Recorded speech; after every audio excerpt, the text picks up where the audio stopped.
staan buiten het Koninkrijk der Nederlanden.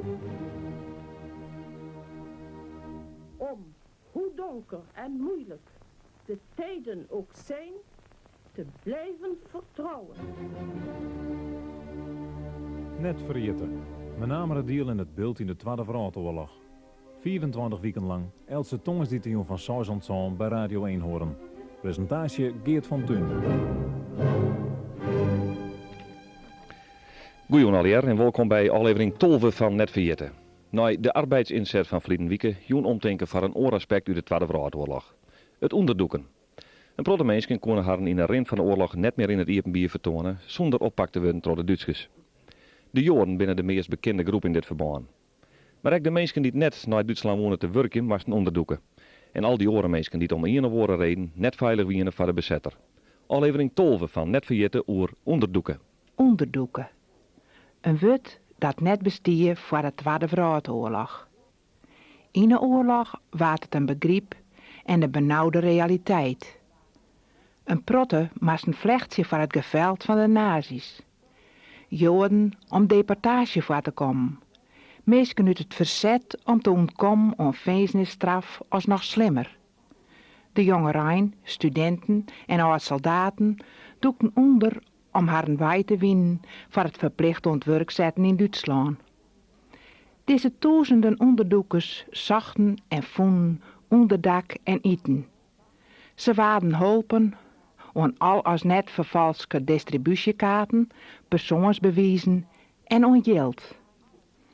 Naast alle Lietse verzwargingsgroepen was er in de zomer van 1943 de landelijke organisatie voor help aan onderdoekers oprichten. Beter bekend door de letters LO. Het was een initiatief van mevrouw Kuipers Rietberg uit Winterswijk, bekend als Tante Riek, en van dominee Slomp uit Twente, alias Frits de Zwerver. Bonkaarten voor de onderdoekers kregen de LO voor een pad van de ambtenaren van distributiekantoren die het oparbeiden met de illegaliteit. Verder kregen men ze via oorvallen op deze kantoren door de zaaneemde knokploegen. Er werd volop jacht maken op onderdoekers. Er waren razzia's gehouden door de groene politie en zijn handlangers, vooral door de loonwachters van de NSB. Er waren speciale groepen Jodenjagers en groepen die het onderdoekers zochten, die het hadden wij wonen voor de arbeidsinzet. Voor elke ongebrachte Jood als Jodinne werd er zo'n hele goene uitbetalen. En voor een arrestant van de arbeidsinzet kregen de meeste jagers 3 goene. Onderdoeken wie in uw platteland is alleen nog maar mogelijk met help van een maaimeiske.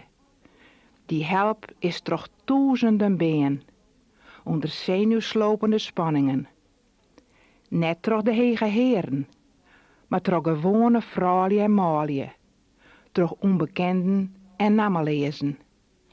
Meesken die het haar in de jaren van nazi-terreur kennen lieten als dreune helpers van meesken in need. Joen 2 gasten in de studio die het beide ondervinding hebben met het onderdoeken.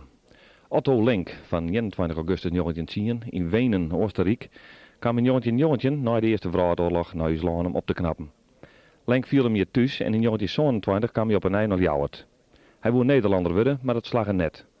Troch de annexatie van Oostenrijk troch Duitsland kreeg Lenk de Duitse nationaliteit en moest hij van zijn nijenheid in militaire dienst. In 1943 is hij troch een list uit de dienst komen en vanaf dat moment moest hij onderdoeken. Lenk wend het op dit stuit in zijn tannen. Zijn verhaal Jon in Net vergeten. En Anna Johanna Brouwer van 15 mei 1926, dat is dus tweede gast. Zij was binnen in zijn tannen en wend het nou in Ljouwert. Haar huid weer gemeentesecretaris van het Beeld. Zodat de gemeente het Beeld in 1944 weigerde om mensen en materiaal beschikbaar te stellen aan de Duitsers voor werkzaamheden onder het Vleenveld, moest mevrouw Brouwer haar huid als een van de verantwoordelijke personen van die weigering onderdoeken. En met hem het hele gezin. Mevrouw Brouwer weer doen een famke van 18 jaar. Nou, we doen al beide in de studio. Meneer Lenk, ik wou met uw verhaal beginnen. U was in 1919 al in Nederland. Beviel u zo goed dat u terugkwam in Leeuwarden. U werd, ja, mag ik het zo zeggen, Duitser tegen wil en dank. Had u toen al in de gaten dat dat wel eens consequenties voor u zou kunnen hebben? Ik kwam er als kind. Dus ik kwam bij pleegouders in Leeuwarden. En die hadden geen kinderen. En die wilden graag dat ik zou blijven. Ik zou er eerst voor 6 weken naartoe. Maar ik ben uiteindelijk 3 jaar daar gebleven. Ik heb ook 2 jaar op school gegaan. Zodoende ben ik hier natuurlijk helemaal thuis geraakt. En toen heb ik mijn eigen taal als kind zijnde vergeten. Toen ik later naar Wenen kwam bij mijn ouders, na 3 jaar, toen kon ik niet meer met hen praten, want ik sprak alleen Hollands. Ja. En dat was natuurlijk voor hen een hele grote vreemde gewaarwording.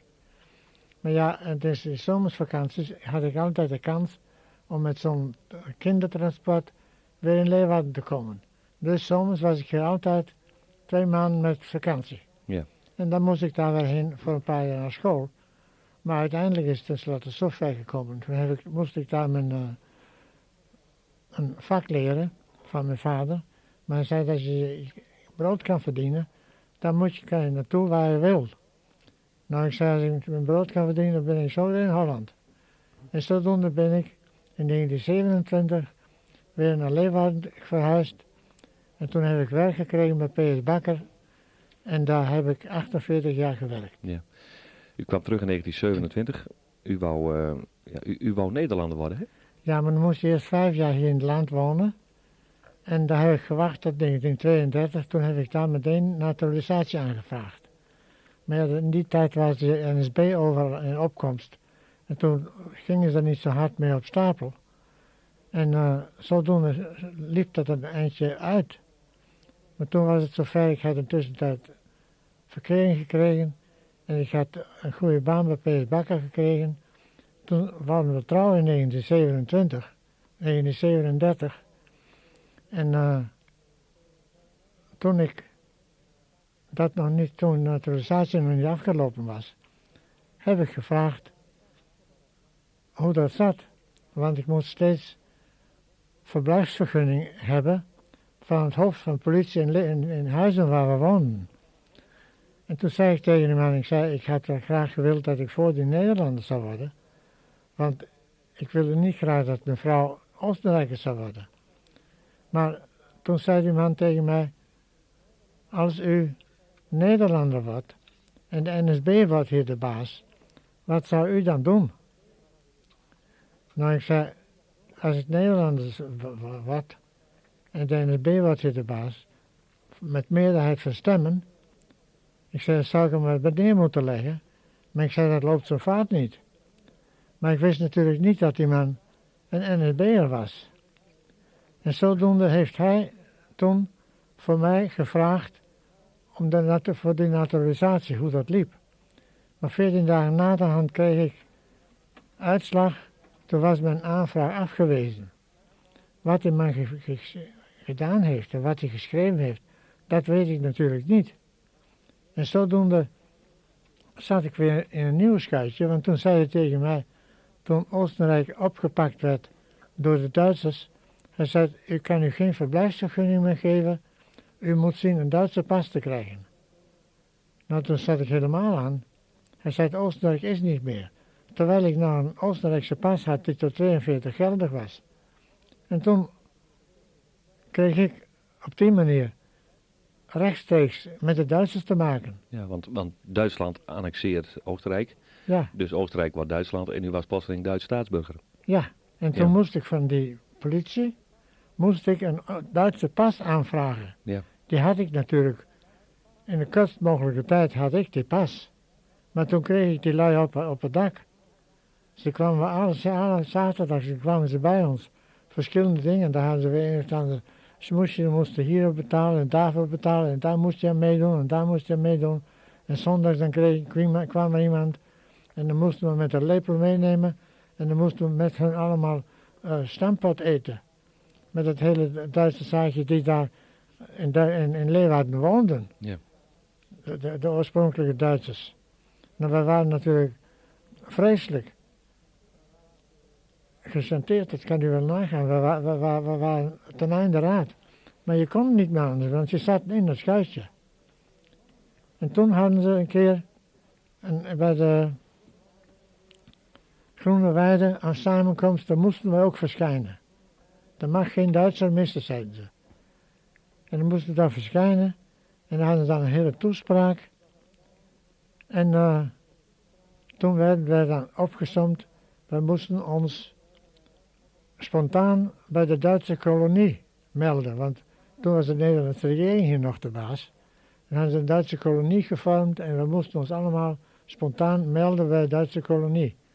Hij zei, als diegenen die er dan nog niet bij waren, moesten we dan even bij langskomen om ons op te geven. Nou, ik ben er niet heen gegaan. Want ik zei, ik heb er geen interesse bij. Maar ze zeiden, we komen er wel even bij langs. En toen kwamen ze bij mij en zeiden, mag ik uw naam? Ik zei, nee. Hij zei, nee. Hij zei, doe dat zo, hoe komt u daarbij? Nou, ik zei tegen hem, ik ben bezig naar Nederlander te worden.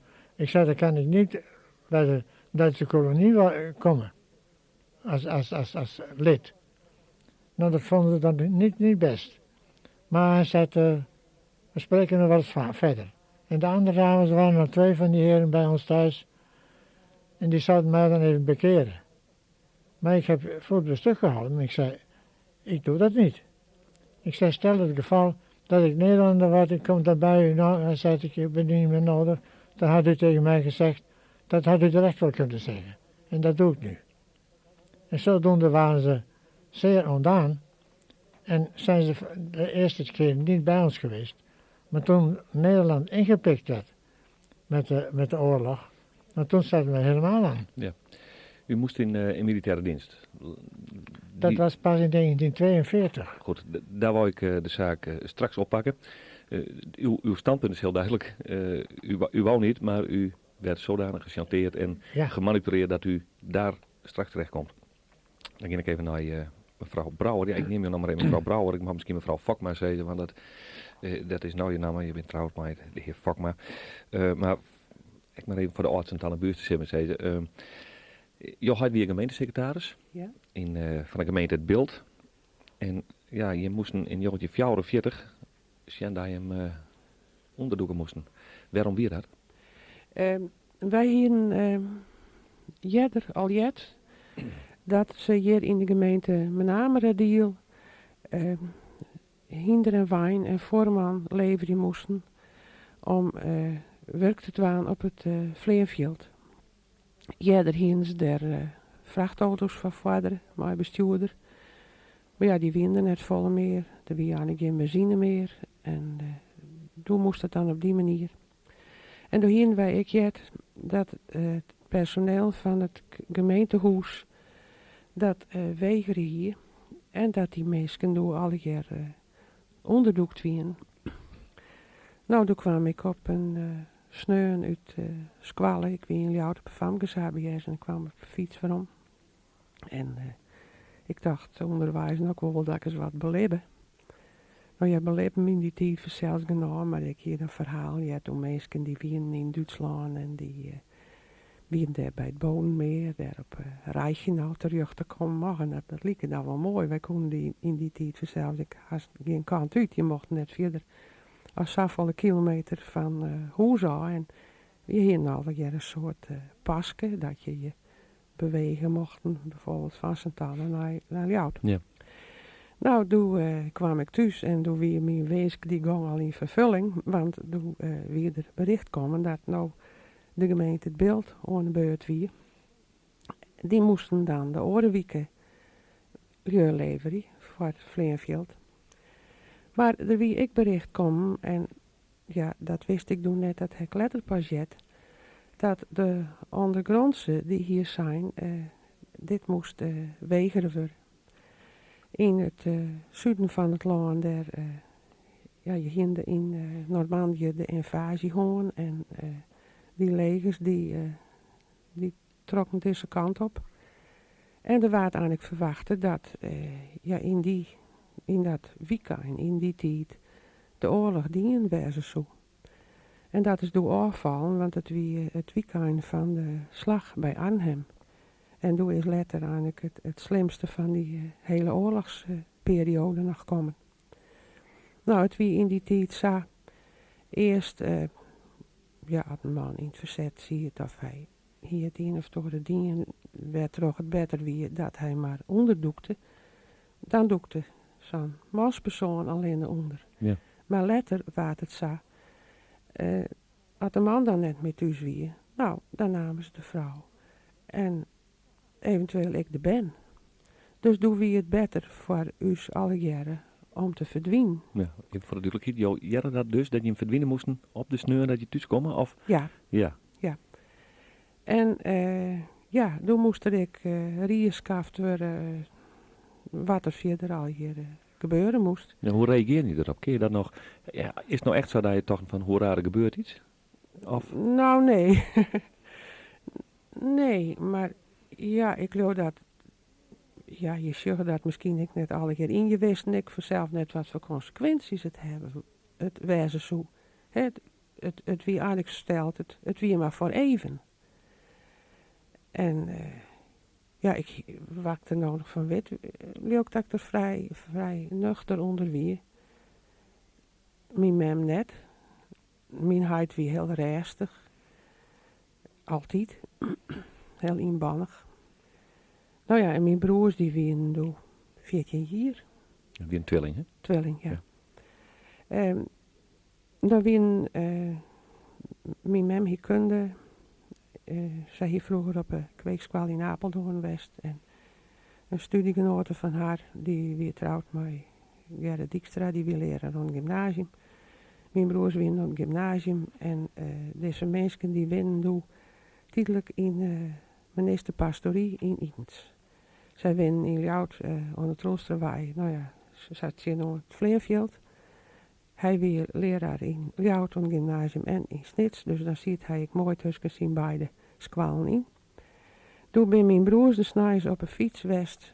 Daarheen mij een brief kwam om te vragen of, ja, ik geloof mijn heid en mem, allebei daar dan eerst komen komen. Ja, voordat dat besluit valt, het wie van hem direct heel duidelijk het hele gezin wat onderdoeken?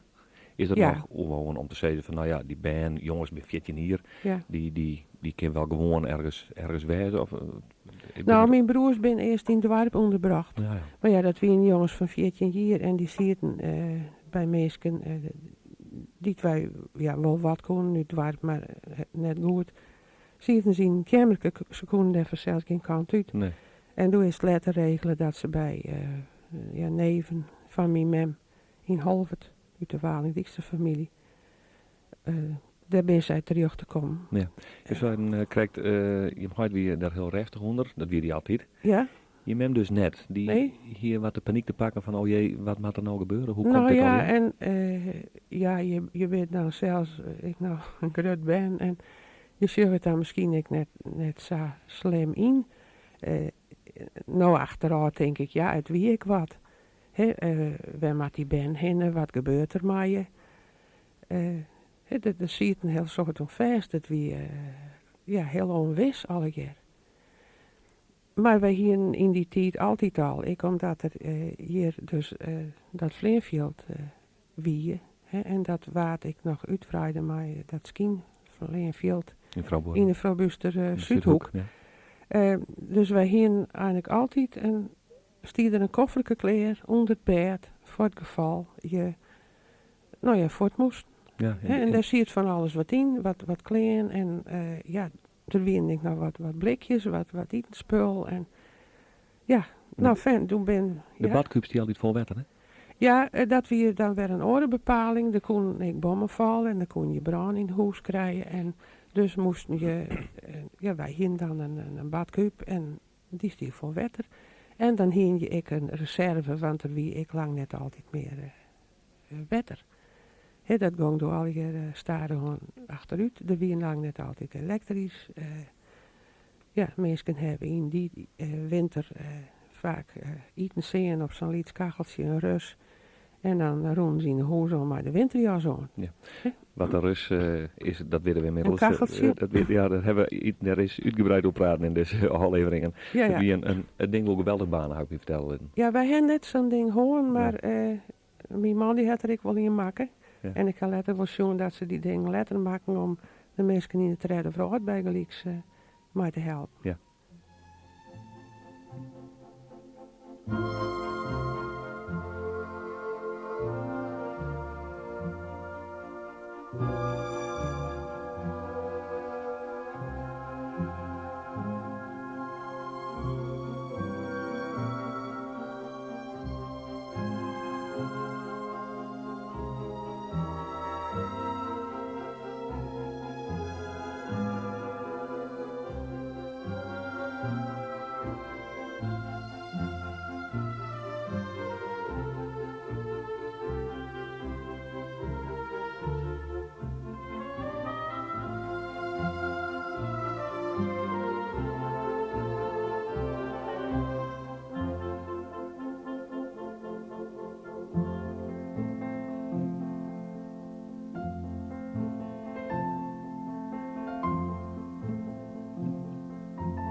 Dit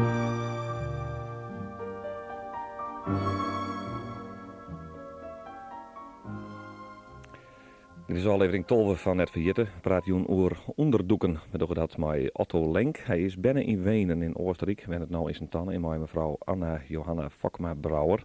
Zij wennen in de oorlog in Sint-Anne, nou in Ljouwert. We hebben van beide al min of meer de opzet, de jet naar het onderdoeken ta. Ga ik weer even naar de heer Lenk. U moet het leger in. Zover waren we. Waar bent u geweest?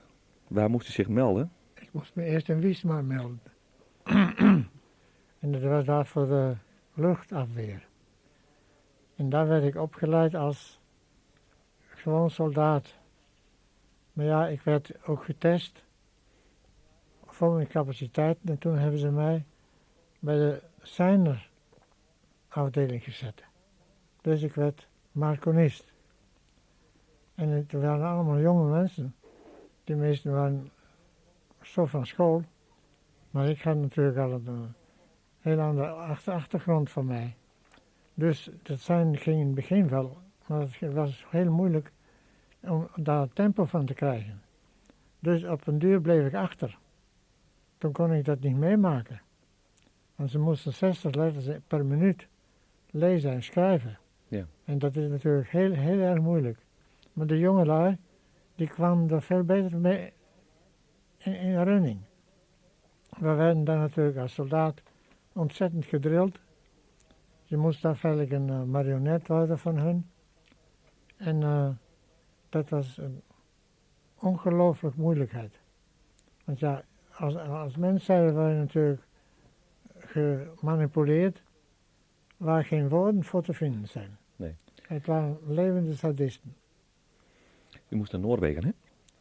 Maar toen ik dan bij die opleiding gefaald was, toen hebben ze me bij de telefoon gezet. En dan ben ik als telefonist in Oslo terechtgekomen. Maar toen ik daar me aanmelden moest bij de officier als nieuwe aankomende, toen zei hij tegen me, wat is u van uw beroep? Ik zei, ik ben coupeur. Ik zei, kleermakerij. Hij zei, dat treft ons kleermaker de ziekte, kan u voor in plaats. En toen heb ik daar natuurlijk erg mee geboft. Ja. En toen kwam ik daar bij de kleding. Moest ik de kleding passen en aanmaken en aan, dat soort dingen. En toen hebben we daar, moest ik een kleermakerij op zien te starten. Ik moest de machines kopen en ik moest alles wat ik voor een kleermakerij nodig had, moest ik in Oslo op mijn eigen houtje kopen. En dat heb ik toen gedaan, met steun natuurlijk achter de hand, want wij zouden vanaf daar naar Finland. Ja. En ik moest daar een kleermakerij opzetten. En dat was toen mijn baan. Goed, u ging naar Finland. U wou verlof hebben. Was dat gebruikelijk trouwens, vraag ik me af? Of dat je verlof kreeg? Het was wel gebruikelijk, want als je dan natuurlijk, laten we zeggen, een kleinere ploeg was, die gingen om beurten met verlof. Ja. En als je dan weer in terugkwam, dan mocht weer een ander. Dus we zaten bij het stafpersoneel, er waren niet zoveel. En dan kwam je gauw aan beurt. En omdat ik natuurlijk die kleermakerij volgens hun idee goed ingekleed had, toen hebben ze mij met verlof gestuurd. Toen kon u terug naar Nederland? U bent toen naar Leeuwarden gegaan, naar Huizum, hè? Ja. Had u toen al het idee van ik ga niet terug? Nou, ik had natuurlijk het idee om hier te blijven, maar het was, als je daar deserteert, dan is het op leven en dood. Ja. Maar dominee Smits uit Huizum, die heeft toen gezegd tegen mij, durf je wel onder te duiken? Ik zei, ja, ik wel, voor mezelf wel. Ik zei, maar de familie en mijn vrouw, die gaan er natuurlijk aan als ze mij niet hebben. Ik zei, het wil het wel. Ik zei, maar dan moet er een mogelijkheid wezen dat zij iets in de hand hebben dat ik vertrokken ben. En toen ik weer terug zou moeten, toen heb ik gezegd, als jullie voor mij een kaart door mij geschreven in Duitsland op de bus doen, aan mijn vrouw geadresseerd, en komen ze om mij vragen en kan zij laten zien dat ik een kaart geschreven heb aan haar van onderweg, op de terugweg, in Duitsland. Dus dan was ik vertrokken. En dat hebben ze gedaan, dat is gebeurd. Maar ze heeft die kaart nooit gekregen, omdat die censuur die kaart alleen dan doorstuurde als er een stempel van een eenheid op stond. En die stond er niet op.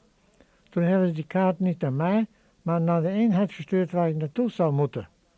En die kreeg ik mijn kaart in Duitsland geschreven. En die zeiden, ja, hij is wel vertrokken. Maar hij is niet aangekomen. En toen, op die manier is het zo gekomen dat ze mijn vrouw met rust lieten eerst. Ja. Maar later kwam een stelletje en toen heeft die officier vandaar mijn vrouw een brief geschreven dat ze hoefde haar niet zo ongerust te maken, omdat ik zei, als je weg bent, moet ik natuurlijk alle weken, moet je 2 brieven schrijven, wat ze anders ook deed. Dus die brieven kwamen daar wel, met ongerust dat ze niks van me hoorde. Toen heeft die officier een kaart geschreven, een brief geschreven aan mijn vrouw, dat ze zouden alles proberen te zien te krijgen, dat ze wat van me zouden horen, dat ze moesten me rustig houden. En in die tijd was mijn zuster dan, en met mijn vrouw nog mijn zuster geweest, die ging toen in Den Haag wonen, zo lang. En toen kwamen daar een paar van de Groene Veldpolitie. Die kwamen vragen naar mij. En die liet haar de brief lezen van die officier. Toen waren die lui zo gerustgesteld. En zij had dan opgevoerd, had het daar gehaald, een hele hoop drukte gemaakt van angst dan zogenaamd. En toen gingen de lui, zonder dat ze daar feitelijk iets aan deden, zijn ze weer weggegaan. Ja, daarmee had u dus uw vrouw veiliggesteld. Die had ik in zoverre veiligheid gesteld. Ja, maar nou u zelf nog. Maar dominee Smits heeft mij toen een onderduikadres bezorgd door Koopmans en nou, de jongeman die heeft toen doodgeschoten, hoe heet ik alweer? Met Agema. En die hebben me naar... Dat is een broer van de heer Vakma, dat is dus weer de man van mevrouw Brouwer. Nou. En die hebben me toen in Bozem bij een boer gebracht. Ja. En daar heb ik toen een poosje gezeten. Maar het duurde niet lang. Ik zei, komen hier ook wel eens mensen uit Leeuwarden?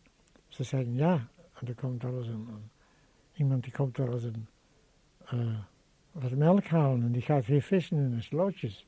Nou, ik zei, die moet me niet zien, want die heb ik al mijn aquariumvissen gegeven toen ik naar Duitsland moest. En die wist de hele situatie. En ik was voor die boerin, in die mooie kamer zat ik op een machine te naaien wat voor hen te doen. En toen zag ik een hengel voor de ramen langs. En toen dook ik onder die naaimachine. En die jonge man die bleef staan kijken tot ik er overheen kwam. Hij zei, oh links, zei hij. En toen ging hij naar de vouwende boer en vertelde dat het hele verhaal. En een paar dagen later wist hij op het atelier in Leeuwarden waar ik werkte, al waar ik zat. Dus die was aan het kletsen gegaan. Ja. Toen kon ik niet meer bij die boer blijven. Nee. Toen hebben ze me daar weggehaald. En toen ben ik in Vrouwenproject terechtgekomen. Bij Zwart. Bij Zwart, ja. Ja, dat is toch te toevallig om weer te werden, zoals je gaat zeggen. Dit verhaal, je zit erbij, mevrouw Vakma. Nog even dat verhaal, voor mijn duidelijkheid. Wat is er nou precies gebeurd? Want de familierelatie ontgeeft me even. Mag je ook even vertellen? Nou, ja. Mijn man heeft 2 oudere broers. Die waren bij de student. Het weer dan in de rent van de oorlog, dan moesten die studenten een bepaalde verklaring tekenen. En ja, hoe weer het kreeg, als ze dat net dienen, dan konden ze naar Duitsland. Nee, en hij had dat weigeren. Deze tweede broer dan, Klaas, die moest, want zij wennen in Nijmegen doen. Hij moest dan maar naar Ljouwtreisje en daar zou hij op het station wezen. Dat wie dan deze Koopmans. Ja. En die zou hem naar een onderdoekadres brengen. Dat wie in het dorp, dacht ik, bij een middenstander. Maar die man dat hij heen zou, daar wie het een of twee mij en die hier onderdoeken matten. Door het koopmans hem mij nomen naar huis. En koopmans die weer eigenlijk oplaat voor onderwijzer, maar daar wie in die tijd geen werk voor onderwijzers en die weer terug te komen op het belastingkantoor in Ljout. En daar zie je een hele ploeg die in het verzet werken. En daar wie onder oren dat je hebt die verzetstrijdersbuurt in Ljout. Nou, die namen Evenhuis Ja, en Krijn van der Helm. Krijn van der Helm en zo, ja. En toen hij ging dus verder op en uit met koopmans. Dan onder oren daar naar Jarwert, naar die pastorie, naar die dominee, dat ze dan bonnen brachten. En ja, ik van alles beleven.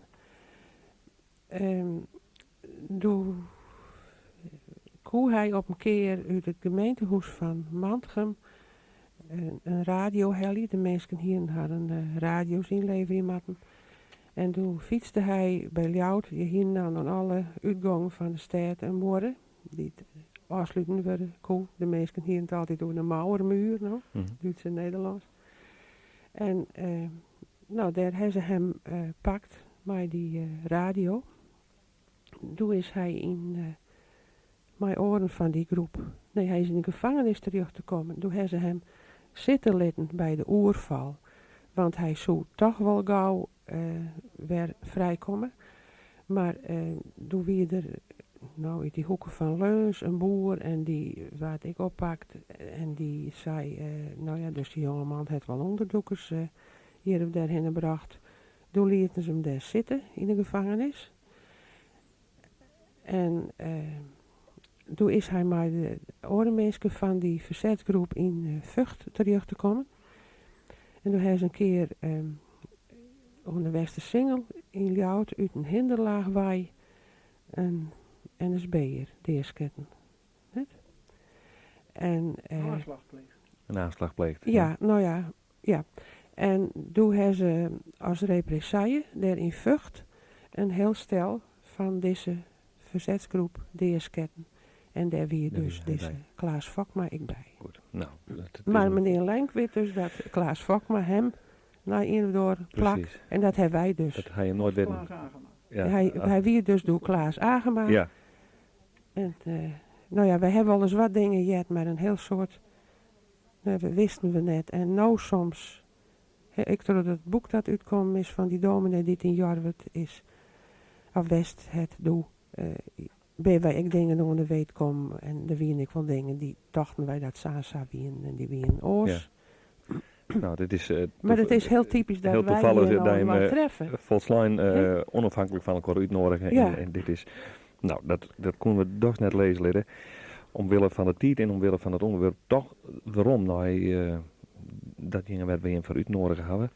Het onderzoeken. Waar ben je al terechtgekomen, mevrouw Vakma? Ik ben in Ljout terechtgekomen. Het was ja, mijn hart is hier in alle handen besturen. In het dorp en in de gemeente en dan in de provincie. Hij zit ik in het bestuur van ons huis, het dorpshuis. En daar waren dan cursussen organiseren voor famkes naar de legere squallen. Ja, ze gingen maar 12 jaar vaak al van squallen hoor. En ik voor vrouwen die dat een man vaak van werkeleers wie en die dan leert waard hoe ze, nou ja, maar eenvoudig middels toch goed eten op de tafel zetten kon en hoe ze bijvoorbeeld kleren verhoren kon voor Ben. En voor dat naaien joeg een dochter van kunde van mijn huid en mem les. En daar ging ik dan wel heen, omdat wij op die HBS, wij kregen daar de Rijks-HBS bij in. En dan hingen wij van die vreemde tropenroosters. En dan bleef ik een paar nachten in de week bij deze mensen. En zij omgekeerd bleef bij ons. Nou, dus zijn ze bij ons dus geen dood aan, maar naar die familie daar in de Maria-Louise-street in Ljout. Daar ben je zelf op eigen initiatief heen gegaan? Nou, met huid en mem zei geen naar mijn heen, maar je kon doen. Nee, maar je moest er zelf heen, zeg ik maar zeggen. Ja, ik stier daar op die man die te morgen bel ik daarom. Gewoon op een stoel. Die mevrouw, dat ben ik. Ik weet nog wel dat ik daar in de keuken stier en ik die het verhaal. Ja. Nou ja, en dan moest ik maar zo vol mogelijk daar en daar in dat kamertje zitten. En ik hield mijn huiswerk van de squallen wat. Maar is er nooit een moment van aarzeling geweest bij die mensen? Zeg van ja, maar dit kind, hè, dit is gevaarlijk, dit waren we net on. Of... Nee, dat werd mijn huid en mem terug te kwamen, daar wie dat wel. En mijn huid die is door eerst verder gegaan, die hier een oude omke in Snits. En zijn mem en een paar zusters die wen in Lemmer, daar had ik west. En toen ben ze letter via kunde onderbracht in Jennewaard. En in Jennewaard wie het zag, Jennewaard lag door heel erg achteruit. Je kon er maar een bootje komen en op een fiets hobbelen door de polderdiek. Daar konden de mensen kiezen, onderdoekers of Engelse piloten of evacuees. En dan joegen de onderdoekers hadden ik nog wel eens voor evacuees. Ja. En Halbertsma die hier daar al jaren rijdt. En toen hij ze in die winter daar rijdt viel net meent. Dat hij ze al je steen laten. En daar in die velden, daar staan weer hokjes en daar liggen bootjes. Nou ja, en daar huismannen van alles. Ja. Alle keer onderdoekers. Maar toen kwam weer het risico. Er waren toen in die tijd... nou, als ze heel oud werden, een protje mensen in de gevangenis hier. De ene keer ging er een trein vol naar Duitsland. En de andere keer gingen die naar Drenthe. En die mannen die moesten daar graven. Maar er waren een heel soort die naaiden uit. En die kwamen rennende waarom. Wij hadden letter nog wel eens die getroffen bij een of andere lezing. En die zei... Zie mijn hart, ja, ik kwam daar uit Drenthe en ik heb jou daar wel staan zien. Achter die boerderij. Ja. Zo. Maar ja, die mensen die houden haar dan maar Die stil. houden haar stil, ja. En mijn hart die weer daar ontbieten snijden.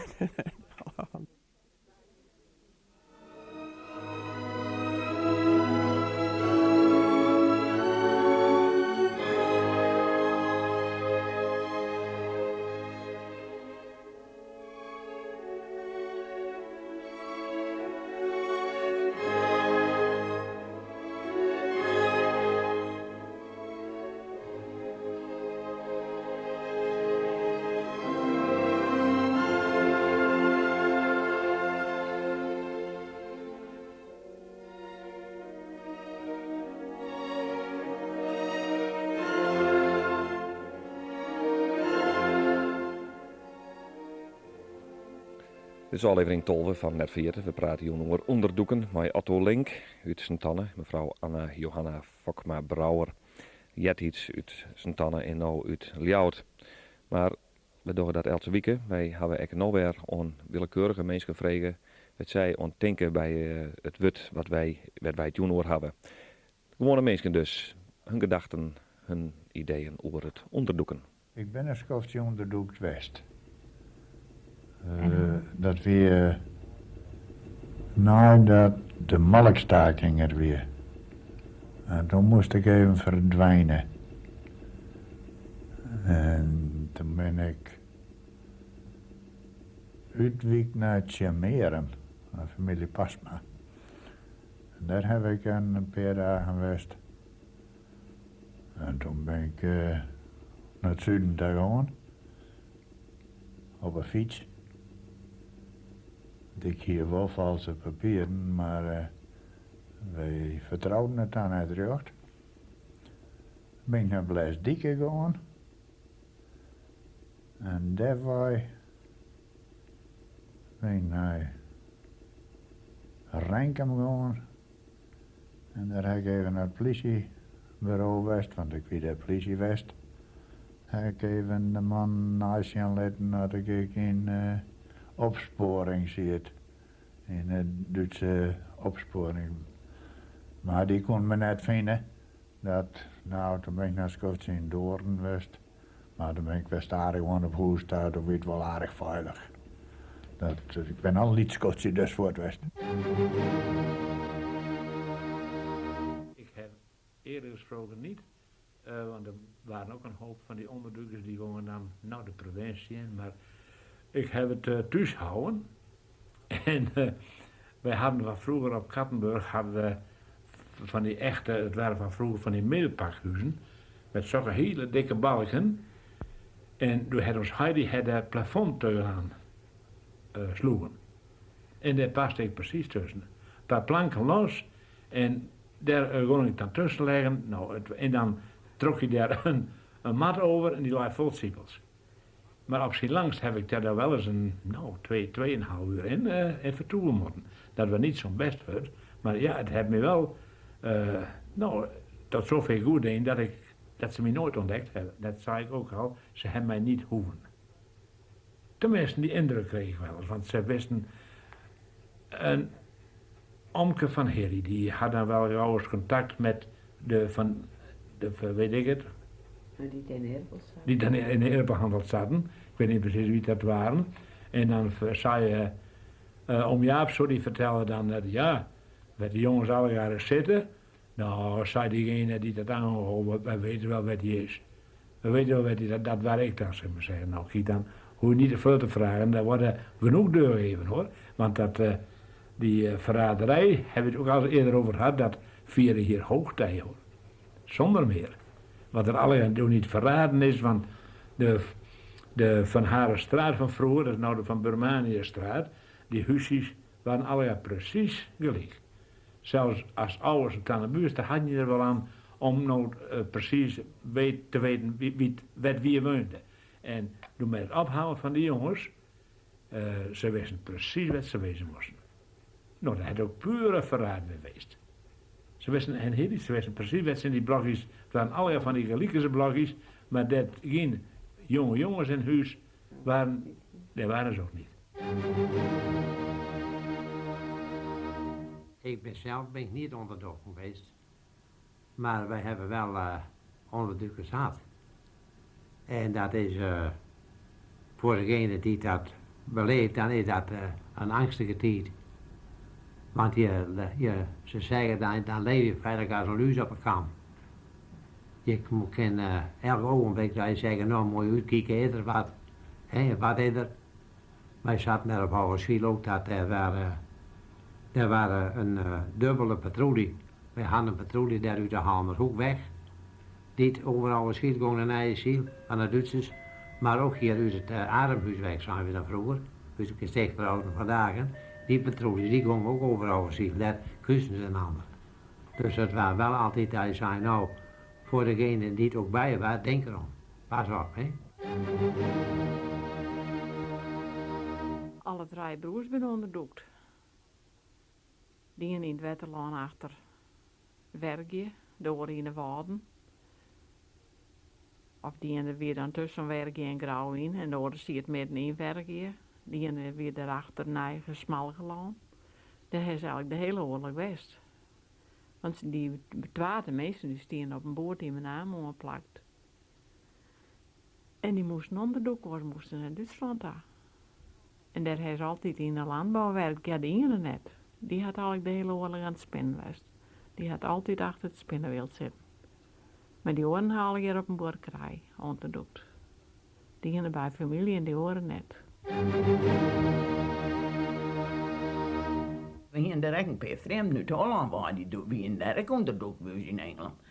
Maar die jongens die ben er een goede trok aan met s'avonds ik bezeten dat.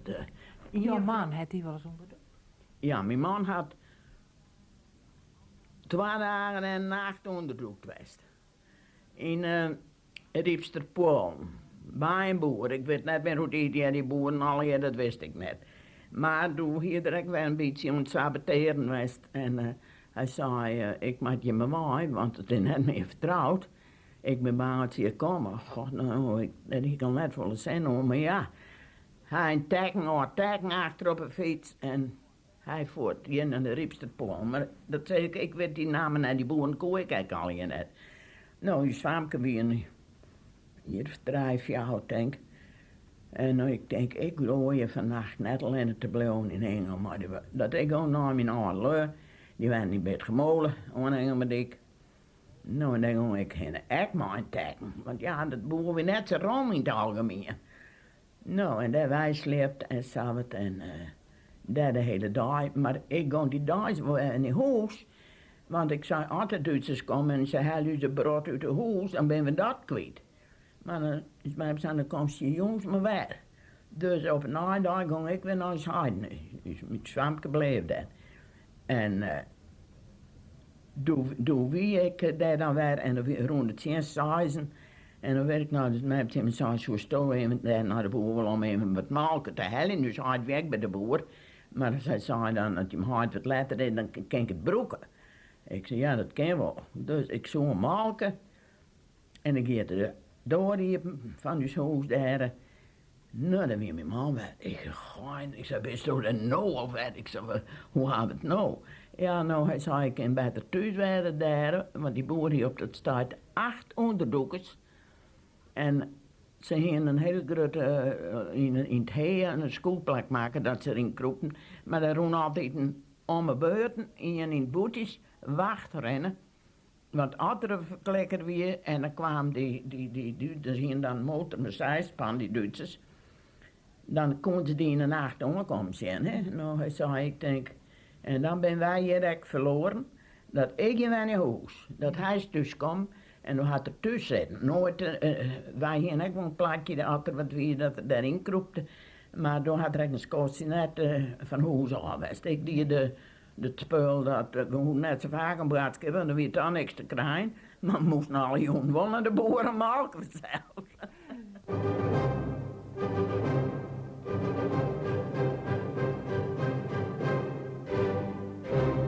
Jon in Hilversum. Dit is net 40. We praten over onderdoeken. Hier hebben een aantal reacties van willekeurige mensen uit die tijd. En wat zijn onttochten bij dat we het onderdoeken. In de studio nog hield dit Otto Link en mevrouw Anna Johanna Vakma-Brouwer. Die dus beide onderdoek binnen. En ja, ik ontdek Dutsen hebben dat net zonder gevaar wie. Meneer Link, u hebt een keer een razzia om de oren gehad, om het zo maar te zeggen. Hè? Ja, ik sliep met nog 2 onderduikers tussen het plafond van de kerk. Van de gereformeerde kerk in Branswijk aan de Streek. 's Nachts. Dat ze ons niet in het huis konden pakken als er een razzia zou komen. Maar toen werden wij opgerold. Toen hebben ze dat schuilplekje opgerold in de kerk. Toen konden we daar niet meer slapen. En toen kwam ik weer bij die kleermaker waar ik aan het werk was. Op het atelier. En dan moest ik daar op de bedstee slapen. Maar ik had geen fatsoenlijke schuilplaats. Toen heb ik tussen een behang een schuilplaats gemaakt. Waar ik dan tussen kon staan en kon met de hand dat behang weer tegen de kant aandrukken. En toen kwam er een razzia.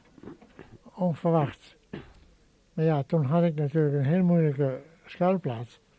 En toen hebben ze het hele dorp uitgekampt. En ze waren zulke mensen schoten door de planten heen. Om te zien of welke onderduikers verstapt waren. En toen was het zover. Toen kwam die dochter, die kwam steeds zeggen hoe ver dat ze waren. Want ze namen alle huizen mee. En toen zei ze, ja, ze zitten hiernaast en hiernaast, nu komen ze bij ons. Ze zei, we kunnen alleen nog maar bidden. Want ja, als ze mij gepakt hadden, dan hadden ze die mensen waar ik zat ook gepakt. En toen fluitte die commandant de razzia af. Ze zijn nooit bij ons geweest. Op het moment dat ze praktisch bij u voor de deur Ze waren voor ons voor de deur afgestaan. Ja. En toen, omdat ze zelf een ontdekking gedaan hadden bij iemand, die hadden een hele hoop textiel in huis. Toen hebben ze het daar leeggehaald en toen hebben ze ons laten zitten. Ja. En zodoende ben ik daar doorgekomen. Was u bang? Bang niet, want ja, je zit in een situatie waar je niet weet of je wel of niet bang moet of zijn. Nee. Want ja, het is natuurlijk een kwestie van leven en dood. Maar op dat moment dan besef je dat helemaal niet. Nee, dat is wel heel erg gelukkig, hè? Ja.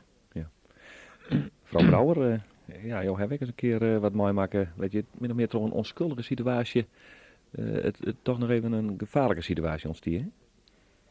Ja, ik ben later in Hardelaaien terug te komen. Boeten het plak op een boerenpleets. Daar wien ik meer onderdoekers. En op een keer na het medisiten, dat wie al in 45, in het begin van 44, wie een van die jonge mannen achter pleets even boeten ging. Maar dan kwamen er altijd langs die dik Duitsers die het in Marm zitten. En meneer Lenk had ik al zei, ze zitten in, of nee, een van die oren vertelde dat correct. Maar in elk geval in Satannen, in de huisvrouwen van Dagen zitten ze en in Marm. Ja, en jullie hinden ik net zo volle te verstrieken dat die weer vaak renden. Maar die zeggen deze jongen. En correct omdat hij zijn hut achter die rappelbulten draafde, had hij er gewoon omroen. Hier misschien toch dat heel gewoon wie. Door de oordedags kwam er een heel soort Duitsers op een plaats. Er waren intussen op die plaats ik nog even kwees kwam met Tiel. Een man en een vrouw. En die vrouw die wie in verwachting. En kreeg door die Duitsers kwam, zodat ik ben worden. En door hier die jongen, onder die bedstee werd die vrouw oplaai. Maar die Duitsers gingen lieke goed in die kamer, want ze zeiden, nou dat kind net en zo, nou die gingen daar toch. En ja, toen moest die jongen er maar bij komen en toen hebben ze hem en de boer meegenomen naar de marechaussee-kazerne in Sint-Anne. En die ben later beide naar Ljout gebracht, naar de gevangenis. En die binnen in Drenthe terug te komen. Ja. En die vrouw, dat benkreis zo, die is toen nog naar Ljout naar het ziekenhuis rekken. Dat weer daar een heel heden toe op die plaats. Ja. Toen ik er op het moment alleen mijn lieds van ken. Ja, al dat vee dat weer daar is. Ja. Ja. Ja, hachelijke situaties. Situaties weet je van tevoren nooit, denk ik, dat je er ooit nog eens in terecht Nee, kan het is heel typisch. Ja. Wij besluiten elke aflevering van Net Verheerd maar een gedicht. Het tafel, maar dat is het denk ik even net, is dat jouw mem, die had boeken schreven. En ik gedichten onder oren, een gedicht over het onderdoeken. Je mag het voorlezen. Ja. Dit is dus van vrouw Afke Brouwer de Beer. Het steen in het Sjenne van 1946. Onderdoeken. De diezige novemberdag wordt in het westen waai. Ik steen 4 van hoes voor een eensame ruut en dieger je uit. Het wordt stadig nacht. Er is neer te sjen. De dag gaat in een mist verlen. Ik denk aan een fleurige simmerdag. Doet dus hoes en tuin in een zinnenlaai. De wachtende theetafel stie in het skaat. En leidjende kwamen us ben langs het paad. Een restige mooie stap kwam dichterbij. En bliede egen blonken naar mij.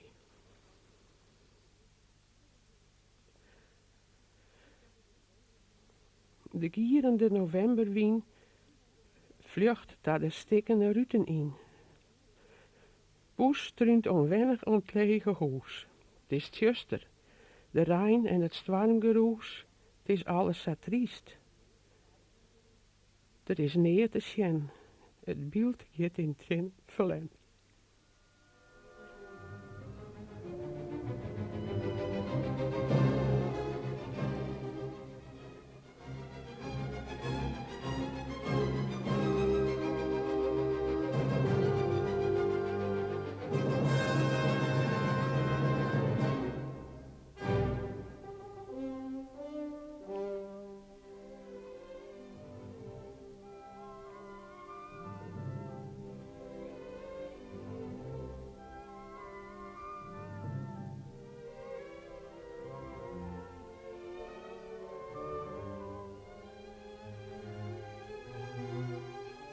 Het is 2 minuten voor zo'n. We zijn aan het eindkomen van de aflevering 12 van Net Verheerd. We praten nu over onderdoeken. Ik stank hier uit naar Otto Link van Sint-Anne. Mevrouw Anna-Johanna Fokma-Brouwer van Ljouwert. Na een week dan praten we op een nij over hetzelfde onderwerp. Dan hebben we weer 2 orengasten.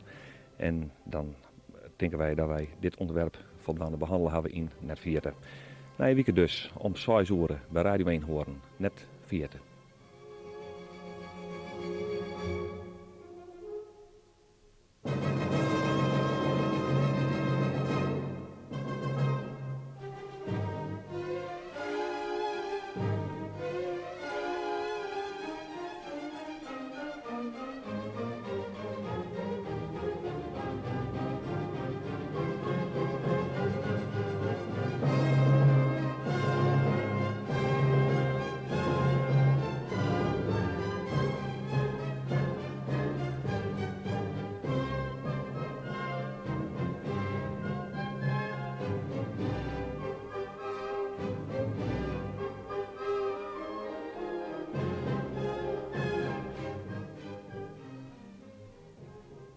Wilt u na deze uitzending met iemand praten, maar kunt u of wilt u dat niet met iemand uit uw eigen omgeving, dan kunt u bellen met de SOS Telefonische Hulpdienst.